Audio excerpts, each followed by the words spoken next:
race that started with 16 is now down to 4.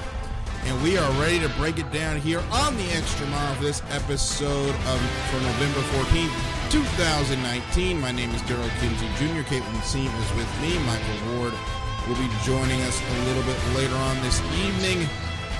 Caitlin, it feels like just yesterday we were starting the playoffs in Las Vegas, and now we are in sunny Florida ready to crown a champion.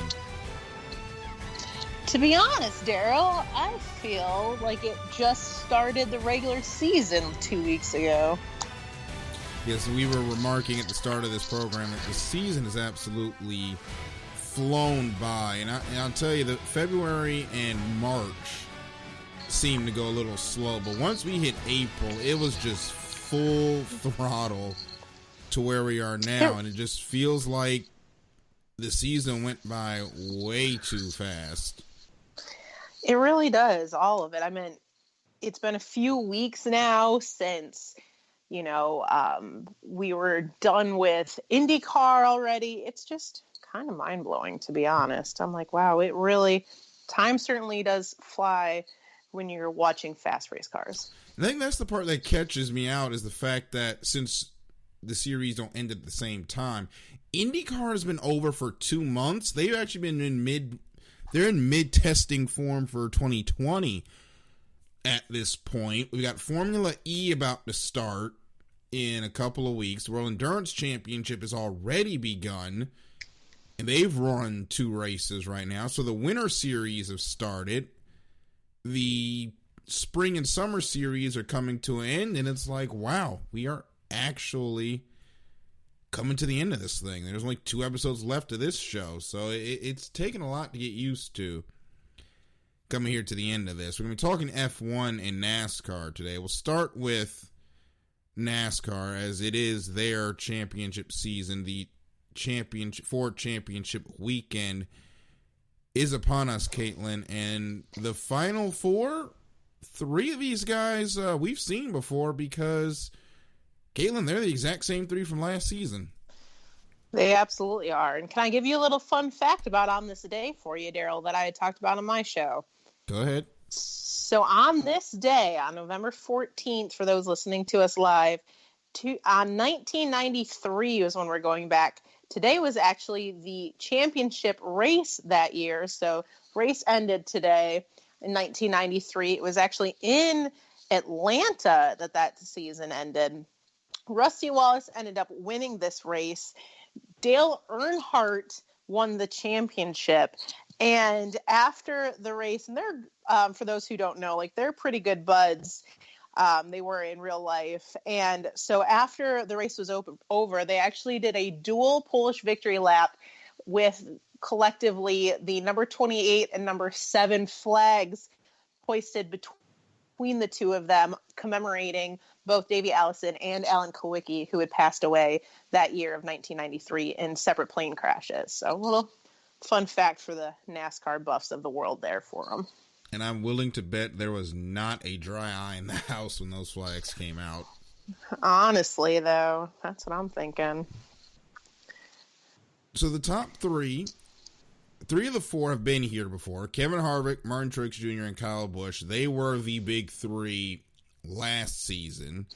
And we know how the season ended last season. The big 3 was beaten by the and me in that situation. Last year was Joey Logano, who, after a terrible Phoenix, did not make it. Denny Hamlin is the and me this time around. And Caitlin, that car is just, there's been something new about Denny Hamlin. All started when J.D. Gibbs tragically passed away. He ends up winning the 500. Hamlin's had a good season this year. He's had 6 wins on the campaign, second behind his teammate Martin Truex Jr. This just feels like this is going to be his year. If he's going to get this thing done and finally bring home the championship for Joe Gibbs Racing, as he said when he first got there, he wanted to reward Coach Gibbs for having faith in him by winning that championship. He's got J.D. Gibbs' number, which is made famous from his football days, J.D.'s football days, when he played quarterback in college. If you believe in team/drivers of destiny, this has just got to be the year that Hamlin brings the championship home, right? I think if it's going to happen for him, it should happen this year. Yes, I don't think his opportunities are going to get ever any better than they are this year. I don't know if it's from adding the collective Truex to this group. And so I feel like before this year, it really was a major focus on Kyle Busch at the Gibbs corral. And I feel like this year they definitely spread the wealth a little bit more. And I think that's part of the reason that Denny Hamlin is benefiting from it.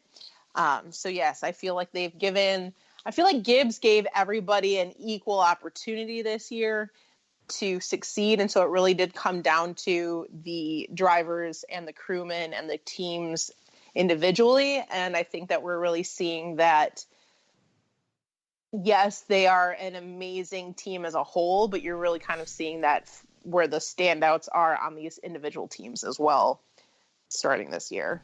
Well, they gave everybody equal equipment. What the heck happened to Eric Jones? He was the first man out this season. Well, I mean, part of it's talent, you know? Mm-hmm. That is unfortunate for Mr. Jones. There's going to be a lot of pressure put upon him next season, especially with the 3 rookies coming up next season, which we'll talk about that later on in this segment. But Kevin Harvick is the lone Toyota in this group. He is ranked second going into this weekend. Kevin Harvick has won a championship in this playoff format before. We thought he would rattle off a couple. Took him a little while, but now he's back with Stewart-Haas Racing. He is the lone bright spot for them in what has been admittedly a quiet year for Stewart-Haas. Absolutely, especially on the Toyota front. But, I mean, look at it for manufacturer-wise. Toyota is the only one that made it to the championship grouping of the playoffs. So, I mean, yeah, he's the only Stewart-Haas that made it, but there's no Penske's, there's no Hendricks. I mean, there's no Yates. Nope. So, yes, he's the only Stewart-Haas, but one Haas is better than no Haas. Well, the thing is, going into this week, he might have the advantage because Stewart-Haas Racing just throw all of their resources into Kevin Harvick, while JGR's had to spread their resources between 3 cars the entire time. So Kevin Harvick undeniably is going to have the best bullet in the gun when they get to the race on Sunday. So he could have an advantage, but on the other side, those Toyotas on the 1.5 miles have been downright dominant this season. And it kind of shows that Toyota, they have the least amount of cars on the grid. It's basically JGR, a satellite team, and the 66 of Joey Gase, which no one pays attention to. That team is doing a lot more with a lot less in terms of car count because they can more centralize their resources compared to Chevy that brings 15 and Ford that has another dozen by themselves. Well, and here's the thing that I look at that I feel like kind of shows where Toyota is compared to the other manufacturers is that Toyota does a lot with marketing and advertising those teams and NASCAR in general on its platforms. Mm-hmm. Like, I follow Toyota Racing on Instagram. Like, they're very big because Toyota is in so many things that they really do showcase everything. I think another good comparison would be Red Bull. If you follow Red Bull, they show, because Red Bull has their hands in a lot of sports, from racing to of all forms to other sports. They have their own little sports they've made, like those crazy like flying concoction ones, and they have like the crazy cliff diver stuff, and like they do a lot, but they do a good job of sharing the wealth and showing it off. And Toyota Racing does a really good job of that too, more so I believe than any other ones. Like, really, how often do we see, advertisements, commercials, posts even from Chevrolet or from Ford or from Dodge having to do with their NASCAR series. I just don't think we see very much of that, whereas Toyota really does put a stronger focus into that. So yeah, they have the least amount of cars in the field, but they're also the ones showing the most attention and love to their actual like sponsors. Toyota, the people they're whatever under. Toyota does put a lot of resources into their racing, and they have put a lot into NASCAR, and you can just see. And I think that says it. Yeah, it's one of those things where actions do speak louder than words, but in this case, the words and the actions match. Yes. And I think that's why we're seeing 4 Toyotas in that championship for this year. Because they want to win, and Toyota want they bought into the, what do we say about NASCAR? Win on Sunday, sell on Monday. Toyota has bought in on that 100 to 10,000%, if we're going to be honest, because as we've seen other manufacturers kind of scale back, they have thrown everything into their on-track promotion. There was a lot of, when I went to Richmond, there was a lot of Toyota stuff around. They had the big Toyota letters on the back stretch. They put a lot of money into this sport and promoting the Camrys. They've changed the Camry heavily to more influence or to more look like the race car. Something that was to also help the race car, and the new rules came in with the Gen 6 body, and that has helped them as well. And it's also helped the Camry look a lot cooler than it used to be, because if you look at like mid-2000s Camrys, they weren't exactly setting the world on fire on their aesthetic. Now you look at a Camry and it was like, certainly I a would grandma drive car. Yeah. And I can say this, that when back in the day, especially when they were trying to break into the sport, and my dad is my witness, I used to be like, I would rather not have any vehicle whatsoever than drive a Toyota. I was like, I'll never own a Toyota. Like, screw Toyotas. I'm never going to have a Toyota. Toyotas are ridiculous, yada, yada, yada. Like, I was so anti-Toyota, it hurt. And then your favorite driver becomes one of the winningest Toyota drivers there is. And you go, well, that 4Runner does look pretty nice. It changes that tune real quick. And especially because when he switched over, I was like, nah, because he was struggling so much at that point. Because really, the transition for Truex did not happen as big as it could have until in the 78, they switched to Toyota from Chevy, because Chevy just wasn't giving them much attention and much help or much love. And then they switched to Toyota, and he wins a championship. He's winning a lot of races. And all of a sudden I'm like, all right, I'll drink this Kool-Aid. And now I'm like, I have a Chevy now, but if somebody was like, no, you can trade your Traverse in for a 4Runner for like equal whatever, I'd be like, all right, as long as it's a nice one. Well, I would say he switched to Joe Gibbs Racing Toyota because he was with Michael Waltrip Racing, and well, that didn't go too well. Right. Well, that's what I mean, is that like when you're, because I wasn't, like I said, I wasn't drinking any Kool-Aid, but then all of a sudden when that switch happened, and yes, Joe Gibbs is a huge part of it, but again, it's a Toyota that all of a sudden was winning. And then all of a sudden I was like, oh, okay. Okay. I think our second co-host has joined us. Michael's having some technical issues. Michael, can you hear us? Yes. Hey, hello, there sir. he is. All right, Michael. I'm sorry about that. I had a lot of technical issues. That's fine. Let's get you into this conversation. We're talking about the well, you've probably been listening. So we're talking about Toyota and their how they've been really investing into NASCAR, and it's starting to bear fruits with 3 Toyotas, Michael, in the championship 4. And if Eric Jones had a better playoff, we would probably be sitting here looking at the first ever intra-team championship 4. Yeah, that's interesting. It's 3 Toyotas versus 1 lone Chevy. Yep. Well, 1 lone Ford and Kevin Harvick, but same principle. But I think it's good that we don't have the 4 Toyotas, and I feel like every time we talk about Toyota, I end up addressing this because it seems like every time leading into a Toyota segment on this show, I get into this fight. Y'all, World War II was 80 years ago. Let it go. About Toyota building crap for the Japanese military in World War II. No one cares. No, Daryl, they built the planes that bombed our boats. We won! Okay? We won that war! They still did it. I guess. Like, we won the war. Let it go. Okay? We have to move on and grow and be better people. We won the war, and they're still apologizing for the war, by the way. Well, I'm not going to go far into Japanese thoughts on World War II. That's for a much different program, but I'll just leave it at this. If the individuals involved in Pearl Harbor on both sides can reconcile their differences every year at the anniversary of that attack, you can let it go. And I'm going to leave it at that.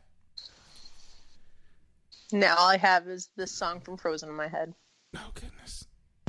So, we got Martin Truex. So, we're talking about the three Toyotas. Yeah, Martin Truex Jr., everyone's favorite comeback story, going for a second championship, back here 3 years in a row.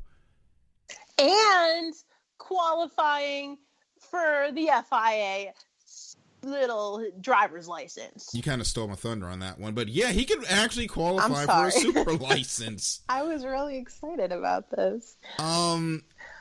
It makes me yes, nothing might ever accrue from it, but it still makes me really excited and proud and happy, and it just warms my little heart because that just proves how awesome and good he is. Finally, it's just one of the. I think that's what it is. It's like, as somebody who was a fan of Truex all the way back when he drove in the Busch East series, and all of the hate and flack that he's gotten, and all of the hate he still gets on freaking Reddit. I just feel like stuff like this, it just proves that he is a hell of a guy. Hey, Mark, you trying to drive for Williams, bro? I mean, if he's going to do it, he's going to do it right. I mean, he could go over there and talk to Gene about driving the Haas F1 car. Good. I think he should seriously apply for the license if he wins a championship. Might as well have it to have it, right? I mean, he'd be NASCAR's first ever. Well, I'd have to ask Matt about this, but was Juan's super license still active when he came to NASCAR? Ugh. If not, Martin will be the first ever NASCAR driver to hold an FIA super license, or at least will be the first driver to hold an active FIA super license, depending how that works with Juan Pablo Montoya's license. I don't exactly know the ins and out of the FIA super licensing system. And he will be but even if he had it, if Juan had it, Truex will still be the first driver to earn an FIA super license via NASCAR. Yes. And I want to pivot point quickly before we get back to talking about the championship four. We're going to talk about those that did not make it. A couple of weeks ago, there was that announcement about the Money Team Racing, started by Floyd Mayweather, by the boxer Floyd Mayweather. They were going to bring a car to Homestead this weekend. They have decided not to bring that car because Floyd Mayweather realized how much of a money suck it really is. Well, they're going to run in 2020. They're not going to run at Homestead this weekend. Mayweather is licensing his brand to the team, but he's not actually putting any money into it, which is there we go. Interesting. This could be a potential landing spot for Daniel Suarez if he wants to take that jump, since Suarez did just lose his job today, but we'll see. Wait, what? Oh, yeah. Daniel Suarez is no longer running for us with Stewart Haas Racing. Oh. Kind of dropped that bomb. Well, it's not like he produced It was anything. bound to happen, to be honest with you. Yeah. I kind of figured it was gonna happen, especially when Christopher Bell got the call up.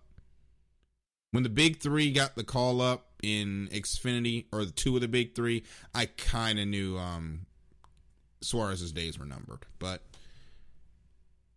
the last, I mean, if you don't produce, yeah, and he didn't produce on two Chase caliber teams, so his number was up, unfortunately. So the last of the championship four is a guy that since the summer has been extremely quiet. That is Kyle Busch. Did not win a race in the playoffs. Kind of snuck into the fourth spot here. Guys, what do we make of Kyle Busch? Do you think he's going to wake up and turn it on at Homestead? Or do you think that he's really just going to be the also-ran this weekend? Well, I mean, he has won here before, obviously. Once you get to this championship race, it now turns in, it really has been the must-win race. It's, nobody really comes in second and wins a championship kind of thing here. So he knows how to win here. And, I mean, I feel like, the weird thing is that since this summer, I feel like Kyle Busch, I just feel like, is a little off in general right now. So I don't know, but I mean, again, you just need one good race at this point for those top four. Mm-hmm. So, and he, like I said, he's found victory lane here before. I have, I was going to say something. I just completely blanked out. I don't know what just happened. I was going somewhere with this, but I was actually going to go. Oh, now I got it. So there's Kyle's attention may be elsewhere because there's been a persistent, nasty rumor going around the garage and the Twitter space. Some people connecting it with Kyle Busch. I'm not going to go into the details of it because there's a lot of it that is hearsay at the moment and unable to confirm any of it. We're just going to say there is a nasty rumor that is swirling around. A lot of fingers point that it has something to do with him. And if this particular story turns out to be true, it would explain why his performance kind of dipped since Pocono. But right now, it's hard to tell at this point, but here's the thing, Kyle's and here's the thing is, the performance dipped, but it didn't dip so badly that he didn't make the top four. No, he just didn't win a race for a while. I'm like, oh, what's going on with Kyle Busch? Look, ask Jimmy Johnson fans how a real losing streak feels before you start on me about Kyle Busch is struggling. That man's still finishing in the top 10 and the top 5. Like, Jimmy Johnson can't even sniff a top 10 at this point.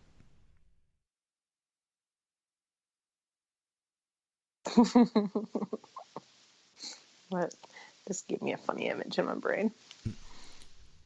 Well, that being said, we're going to move on to discussing the dearly departed, the drivers that did not make the championship 4. And we're going to start with Chase Elliott. Y'all, have we ever seen a driver win a race then have such a terrible stretch after it?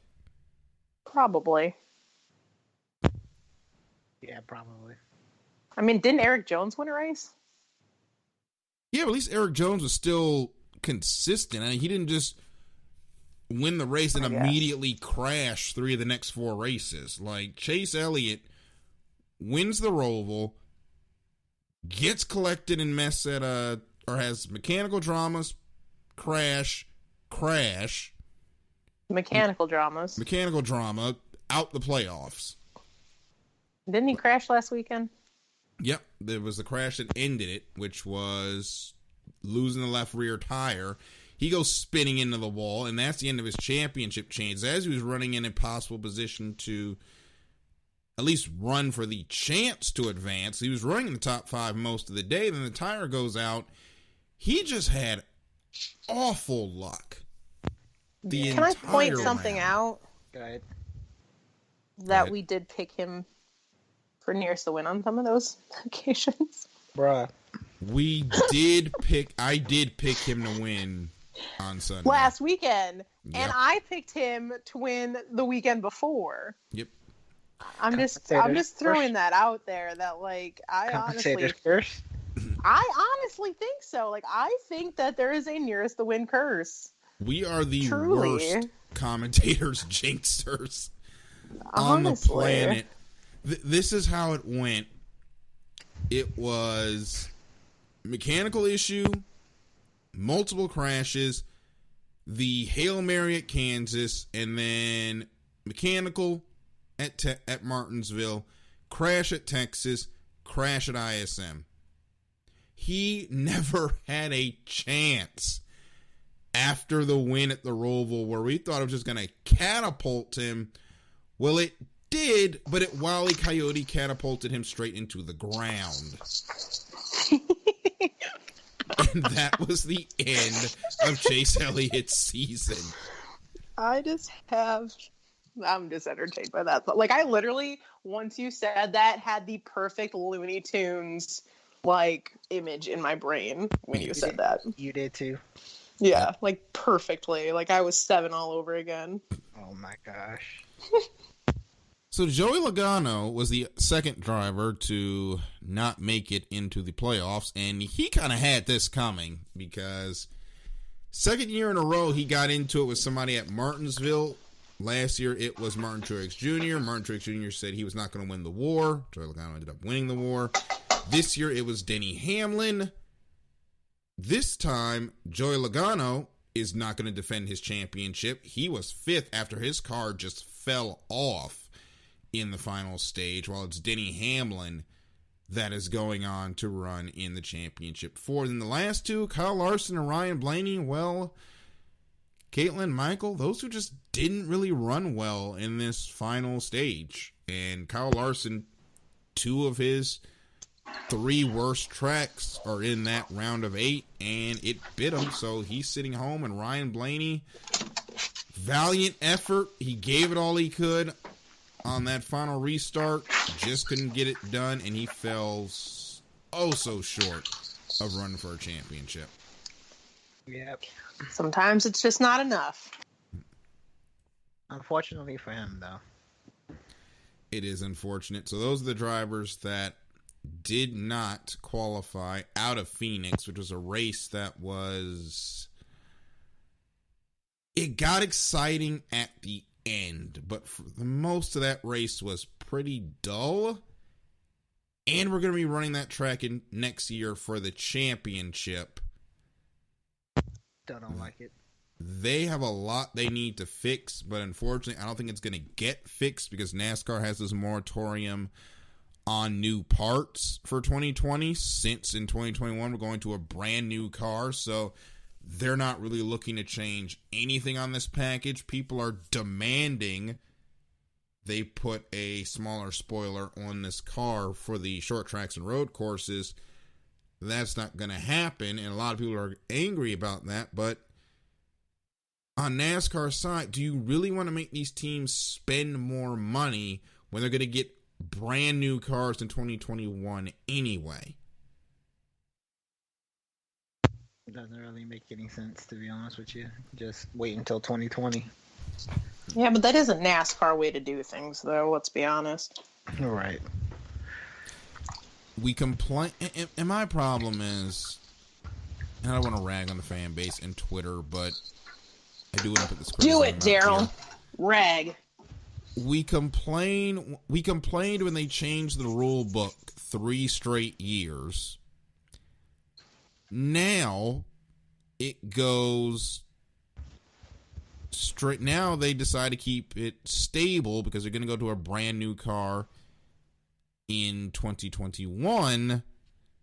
Now we're mad that they're not going to change anything. Well, they're not going to change anything because whether or not it's a spoiler, it still costs money to change these bodies over, and then they're going to go to a new body and spend even more money in 2021. So there's really no point. Does this package have issues on short tracks and road courses? Yeah, it does. Big problems. Those aren't going to get changed next year because they're not even going to use these cars after next year. So they're just going to throw it into the Gen 7 / next gen / whatever they want to call it and call it a day. So if you can't wait till then, I don't know what to tell you. But it is what it is. So we're going into the Ford 400, which we run this Sunday. You can actually watch it on NBC, NBCSN, and a couple other stations as they're doing their wraparound coverage for this race. And a bonus, you can actually hear Lee Diffie calling the race on NBCSN. So if you want to do that, I would check that broadcast out. The race will start at 3 p.m. And after that, we will crown a champion in the last Monster Energy NASCAR Cup Series race. As after this, Monster will be stepping away from the title sponsor duties and will be going to a new sponsor model next season where the NASCAR Cup Series, as it will be called, will not have a title sponsor starting next year. We will see how that goes. But we're going to take a break. We're going to come back. We're going to talk the Brazilian Grand Prix and about a French marquis that is returning to the World Endurance Championship at some point. Talk about that on the other side of this break here on the Extra Mile on IE Sports Radio, your direct feed for all that is sports.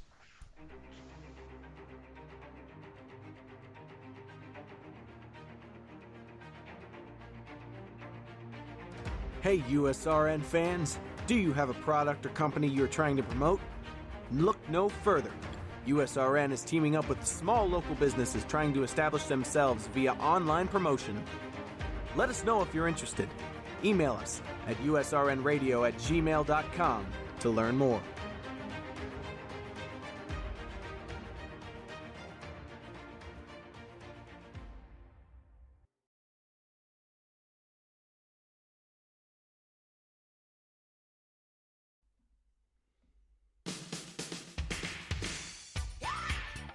What up, all you boxing fans? This is Vince Wright, the sports governor, and me and Gilbert Batista are the host of Ringside on IE Sports Radio. Make sure you keep it tuned to IE Sports Radio, Spreaker.com for the latest edition of Ringside. All the boxing news you need right here. Keep it tuned, Spreaker.com, IE Sports Radio, your direct feed for all that is sports.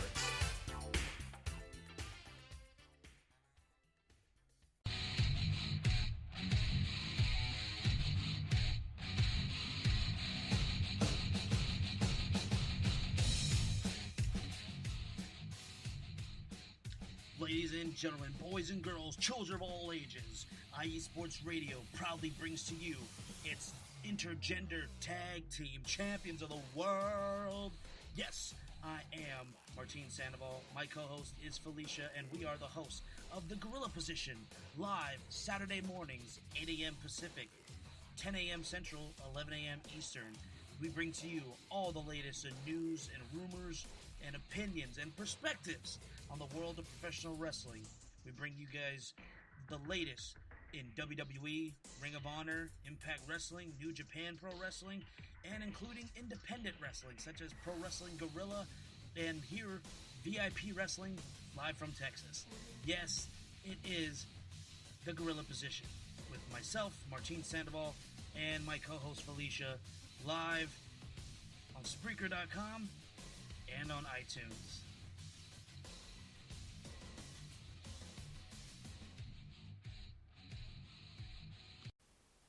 Attention, all sports fans! If you're someone who wakes up each morning with lists of sporting events to go along with your to-do list for the day, then you just might be a diehard. The world of sports is as vast as the ocean is deep, including the major leagues, the minor leagues, the college, and everything in between. This is me, your brother Larry B of IE Sports Radio, welcoming you to join me every Monday evening at 4 p.m. Pacific, 7 p.m. Eastern on The Defining Moment, a show that focuses on what really matters in the sports world sports themselves and nothing outside of them. Once again, tune in for the defining moment with me, your boy Larry B, every Monday evening at 4 p.m. Pacific, 7 p.m. Eastern on IE Sports Radio, right here on Spreaker.com. We'll see you there.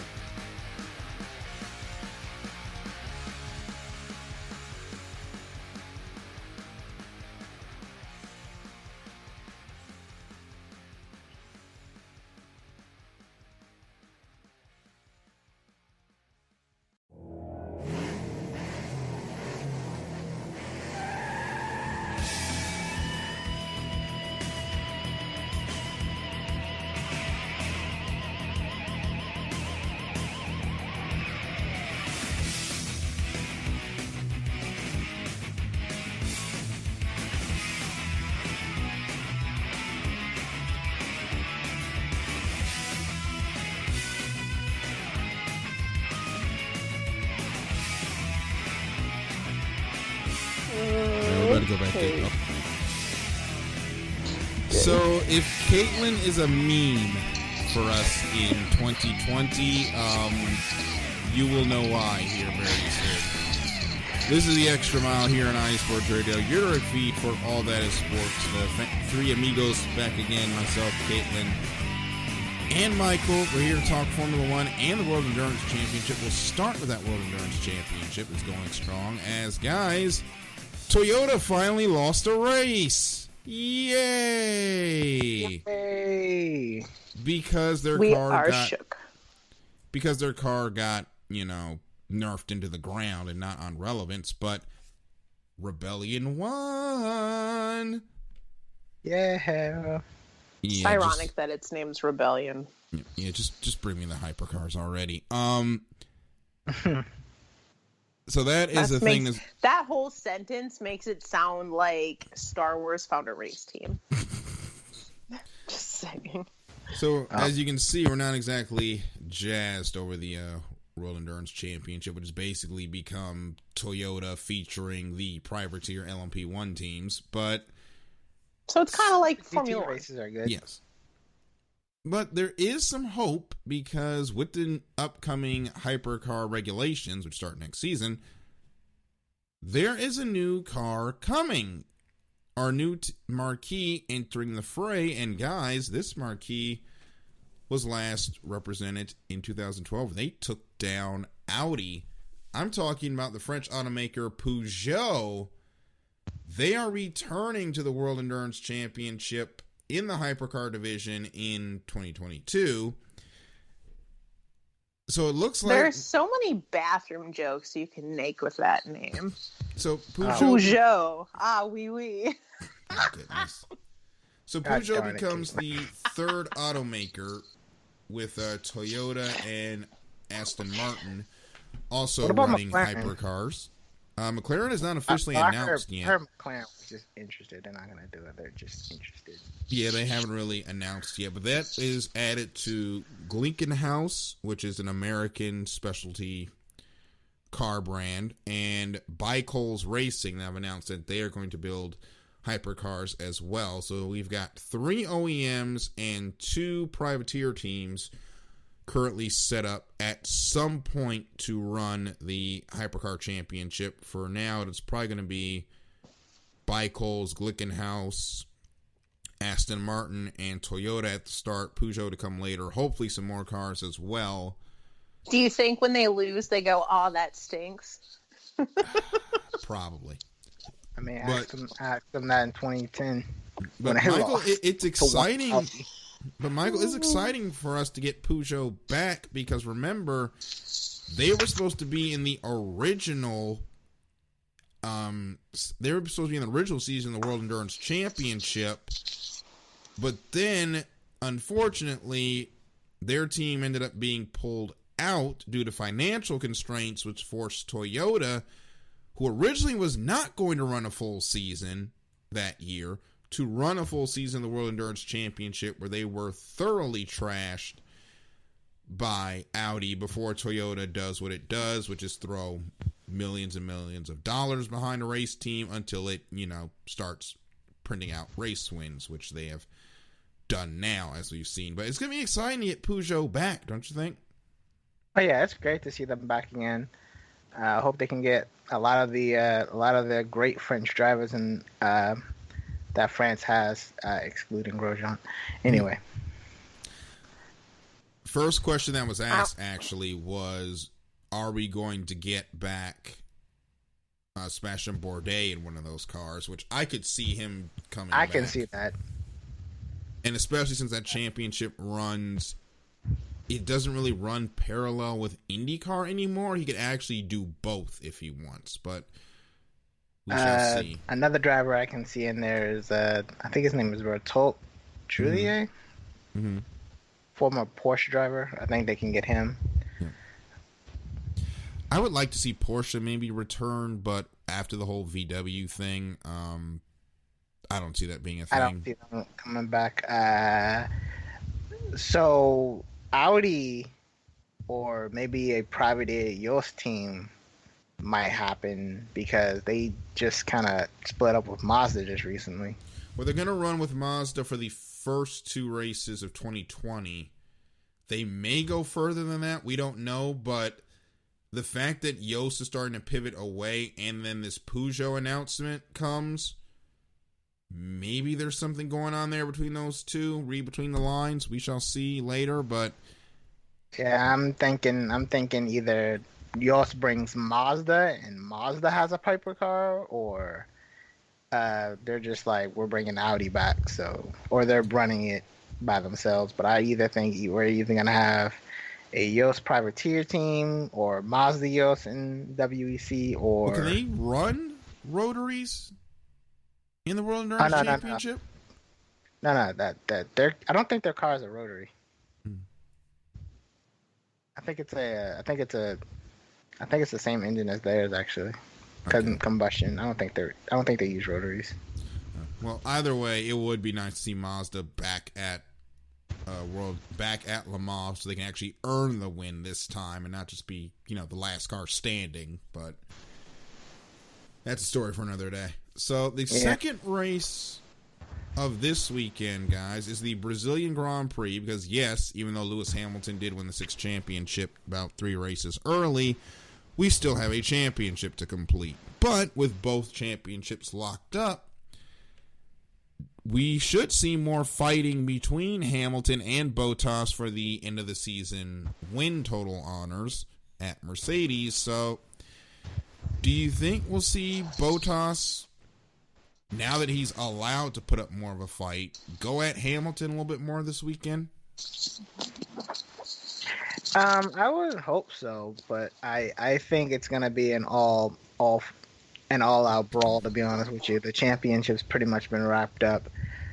You can argue that Ferrari and Red Bull still have to duke it out, but I don't think they should really have to duke it out. And there's still a lot of points that need to be settled, 4th through I think 7th. There's a lot. There's a lot still on the line, so I think this weekend is still going to be an all-out brawl. Mercedes versus Ferrari versus Red Bull. It's going to be an all-out brawl there because a lot of these teams are just going to say, "Hey, yeah, you beat us again, but we're still going to try and beat you next season."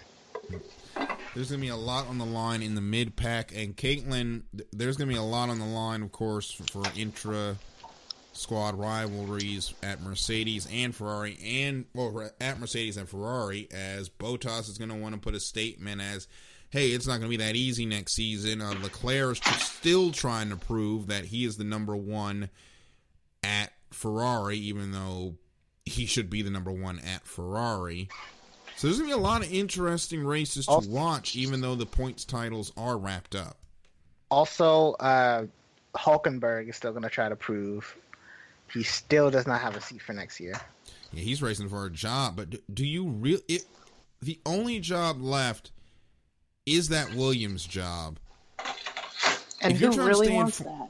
If you trying to stay in Formula 1, do you just take that ride and try to do something with it until something better comes, or do you just leave it be and go race something else? I'm not sure because, Formula One is Formula One, but on the other hand, it's Hulkenberg. The weird thing about Hulkenberg, he's kind of come out and said that, Formula One is kind of like his main goal. He's not really thinking too much about the WEC or IndyCar or anything like that. He's just kind of concentrated on Formula One, which I think at this point he should start to look or branch out to other racing series, because he in the interview, it just kind of looked like he was writing off a lot of these racing series, when in a way a lot of these racing series are, you can argue, doing a lot better or having a lot more actual racing involved than Formula One. So I don't think he should have written off a lot of these other motorsports. I think he just should have kept his mind out there, because you still have Formula E, and Formula E sometimes it's more popular than Formula One. You still have WEC, which, you're getting bodied by Toyota most of the time, but racing's racing, the paycheck's a paycheck. Or if you don't like LMPs, you can go to the more competitive GT teams, or you can go to America and do IndyCar. Which we've seen Formula One drivers go to IndyCar and be successful. Shout out to Alexander Rossi. Yeah, so I'm just saying, like, in the interview, he kind of wrote off everything, but I really think he shouldn't have done that. I think if you are currently in that ladder system to Formula One, you need to be more open to racing other series, because there is no guarantee you will ever sniff an F1 spot with how much those cars are. Yeah, and the thing about it is, if you're not performing, people are looking to replace you almost immediately, unless you have sponsorship money. Even if their car isn't that good, by the way. Yeah. So it's just, I think he should have left his options out there. I think he should have taken more consideration of other motorsports. Like I said, Formula E would be perfect for him, because there's a lot of heavy racing in that. But we'll just have to see. Maybe, we got 2021 happening. Maybe that'll incite some more teams joining Formula One. I don't know, but it's just a shame for Hulkenberg, though, because let's be honest, he's not that bad. Mm-hmm. He's not bad at all. But he's not great. He's not. Yeah, he's not great. Well, if anybody is in a Mercedes, I think they can get a win or two. Well, there is a rumor that he could be heading over to Ed Carpenter Racing here in America, which would displace Spencer Pigot. And Renus VK is supposed to join over there as well for a full season effort, but nothing has been confirmed with that yet. So we shall see what happens. But this will be a race you do not want to miss. This will be a great appetizer before the Championship 4 showdown in NASCAR later on, as the Brazilian Grand Prix will take place, as I try to operate the F1 website. I do not like the design of this website, by the way. That race can be seen at noon local time. It'll be on ESPN. You can watch that race. So you can watch that and then go straight into the NASCAR Championship 4. But for now, it is time to say a checkered flag. Guys, we only have one more episode after this week. That will be next week, will be our Season 3 finale. And I just want to say thank you to Michael and Caitlin and Lita, who's probably listening out there, for being a part of this season. I've thoroughly enjoyed coming on Thursdays and just talking racing for an hour or two as we gone in the earlier parts of the season. I just want to say thank y'all for joining me for this. It's been a lot of fun. Absolutely. Another year in the books there, guys. Another year in the books, and here's the next year. Me on this show has lasted longer than my last relationship, so I feel like that comes for a lot. On a more positive note. I thought it was positive. And I didn't say my longest relationship. I just said my last relationship. True. Wait, we got to pick nearest the win. Oh, right. Thank you for reminding me. Nearest the win. So we got a Brazilian Grand Prix and double points to pick a champion. Let's start with the Brazilian Grand Prix. Michael, who you got? I'm gonna go. Did I go Leclerc last time? Anyway, I'll go with Verstappen this time. Caitlin?